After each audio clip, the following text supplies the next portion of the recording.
Bonjour, ici Sylvain Couillard. Voici une présentation sur une capsule vidéo sur Excel au niveau des nombres. Alors, je suis dans le menu Accueil, le groupe Nombres, et c'est surtout de ça qu'on va parler aujourd'hui.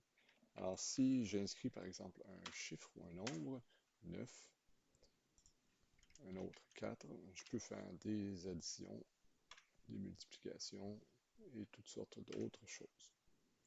Si je veux écrire un nombre sous forme de texte, il va apparaître aligné à gauche et non à droite. Et j'ai un petit triangle vert qui m'indique qu'il s'agit d'un nombre sous forme de texte. Je veux écrire une fraction, par exemple 3/16. Excel va prendre le 3 comme étant le mois de mars et le 16 comme étant la journée. Alors, ça rend les choses un peu compliquées. Si je clique sur cette cellule, je peux voir que dans le groupe nombre, j'ai un type personnalisé. Je peux également cliquer à droite pour aller voir le format de la cellule. Et je vois que je suis en mode JJMMM dans la catégorie personnalisée. Si j'en fais un standard, ben je retrouve la date transformée en nombre. Alors, Excel, si j'écris 1900-01-01, donc le 1er janvier 1900, c'est une date. Si je la mets sous forme de standard, ben j'obtiens 1. Donc, on part du 1er janvier 1900 pour créer une date et on avance. Alors, si j'écris aujourd'hui, on est le 5 décembre 2022. Je mets ça sous forme standard. J'obtiens 44 900 jours. Alors, comment je fais pour transférer mon 3/16? Alors, 3 divisé par 16.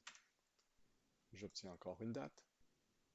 Je vais aller dans les autres formats numériques. Et il y a les fractions. Dans les fractions, on a plusieurs. On a des fractions à juste un chiffre.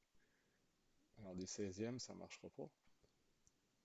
Il faut absolument que j'aille chercher des 16e ici pour écrire 3 divisé par 16. Et là, Excel va le conserver. Je vais pouvoir alors multiplier cette fraction par 2. Je vais obtenir 6/16. Puisque j'ai demandé des 16e, Excel le laisse en 16e, mais en métrologie, on sait très bien qu'il va falloir simplifier cette fraction pour en faire 3/8. Donc les fractions ne sont pas très pratiques avec Excel. Voyons voir maintenant les dates. Alors, les dates courtes, longues. Donc, une date courte, on commence par année, mois, jour. Je peux également aller spécifier une autre sorte de date. Quand on a le petit astérix devant la date, c'est que le format va changer en fonction des paramètres régionaux. Donc, moi, je suis en français Canada. Si je veux le forcer à tout le monde, il ne faut pas qu'il y ait l'astérix. Donc, tout le monde, même ceux qui ouvrent en anglais ou en italien, vont avoir le même format. Si je veux une autre sorte de date, je n'ai qu'à le spécifier et la date va se transférer. Ce que je suggère, c'est vraiment la date courte. 4 années, 4 chiffres pour l'année, mois, jour, c'est international. La date longue s'écrit en lettres avec les mois ou en entier. Regardons maintenant les pourcentages. Alors, si j'écris 90 en pensant que c'est un pourcentage, lorsque je vais venir la mettre en pourcentage, ben, Excel va me dire que c'est 9000%. Donc, j'aurais dû écrire 0,9. Maintenant que je suis déjà en pourcent, si j'écris 90, je vais obtenir 90%. C'est la même chose que d'écrire 0,9 ou 0,9 et de cliquer sur pourcent après. Les dollars. Alors, si j'écris, disons, 50 dollars, je vais mettre 50 avec le chiffre de dollar. Le dollar va se mettre après parce que je suis en français, avec le point parce que je l'ai défini dans les options d'Excel. Alors, dans les options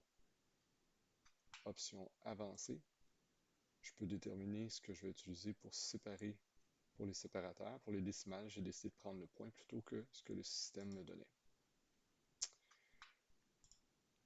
Alors, je peux augmenter ou diminuer le nombre de décimales d'à peu près tous les chiffres, mais En fraction, j'ai jamais essayé, ça ne marche pas, effectivement. Donc, voici ce qu'il y en est pour les nombres.